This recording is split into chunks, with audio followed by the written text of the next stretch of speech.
Beware of potential romantic partners who are looking for money instead of love. The FBI is issuing a strong warning. Do not fall for fake online dating profiles. Scammers often say they're interested in a romantic or close relationship to manipulate and steal from an unsuspecting victim. Last year alone, Americans lost $1.3 billion to romance scams. The FTC also listed the top lies told by romance scammers in 2022. 24% claimed that they or someone close to them was hurt, sick, or in jail. Also in the top 5 were, I can teach you how to invest, I'm in the military far away, I need help with an important delivery, or we've never met, but let's talk about marriage. And joining us live with more ways to help you avoid romance scams is Vivek Bhandari from cybersecurity firm Tanium. Good morning. Thank you for being with us this morning. Good morning. Thank you for having me on. So $1.3 billion lost just last year. These scams are happening a lot more often than we actually think that they are. Why do people fall for these so often, and how does a romance scammer usually operate? Yeah, it is. It has become a pretty big industry, and as you called out, it's over $1 billion industry now, and that's really the reason why these scammers are leveraging that, and they're really leveraging, our humans' most basic need for, loving and to be loved, and leveraging the modern digital platforms like the dating sites and the apps to create fake profiles and really trick people into, sort of sharing personal information, getting close, winning the trust. And ultimately, it comes down to somehow an event or urgency that requires money to be sent. So, yeah, it's very unfortunate, but it is happening at a big scale, and it seems to be increasing more and more every year. Yeah, this is devastating. It's heartbreaking because these victims just want love, and people are capitalizing on that. These scammers, they have a lot of strategies out there. What are the most common kinds of scams? Yeah, I mean, in today's day and age, we all have a pretty good online presence, right? Right from professional networking sites to social media sites, and when you set up profiles on dating apps and dating sites, there's even more information out there. So if you think about it, there's a lot of personal information that's more easily accessible today. And that creates perfect grounds for a lot of these scammers to understand their targets, profile them, and then set up fake profiles that sort of would match and come to a close match, and then start a conversation that allows them to sort of win the trust and hopefully win the love eventually. And that's what really makes it easy. It's this day and age where so much information is accessible. And that's what's being exploited here. How about red flags that someone might be trying to scam you?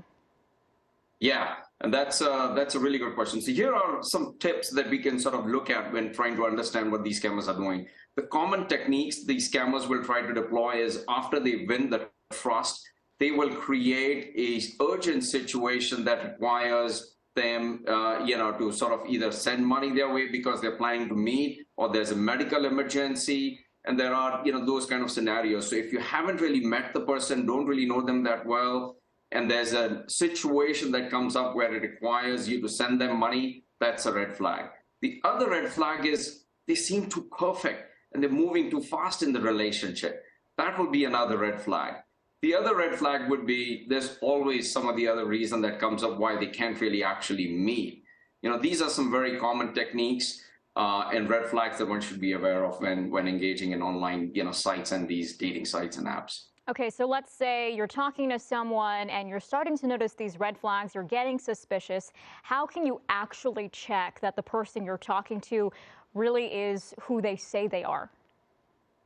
Yeah, I think one of the more, common sense ways that we can approach this is, if the relationship is going on for not only just weeks, but months, and there really hasn't been, it still stays online, and if the person is saying they can't really meet because they are, deployed, far away, or they're out of the country, or their work continues to require them to travel, well, as I said, that's a red flag. But a way to sort of really test is, really look them up online through other sources. There are professional sites and the other social media networking sites that you can sort of look up the person and see if you can find any more relevant information relevant to them. See if you can find any common friends that might know about this person.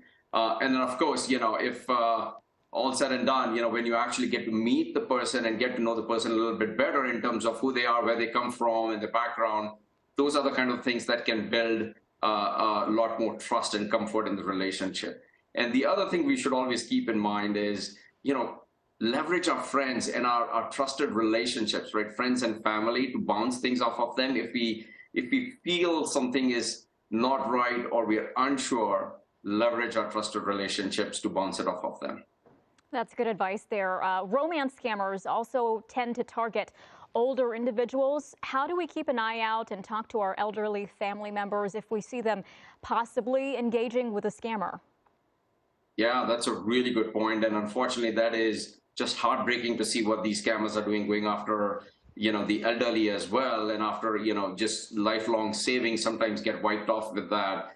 The important thing is, we need to talk to them, as you said, right? We need to talk to them and make sure that we inform. Driving awareness, even things like these on the TV, really make a big difference. So driving awareness, letting them know that these scams are happening at a pretty high frequency, engaging in conversations where we try to understand what's going on in their lives, right? So staying in touch with our loved ones, the elderly folks especially, and knowing what's going on in their lives and engaging in a conversation and making them aware of the situation is perhaps, the easiest thing we can do to help them and save them from some of these scammers.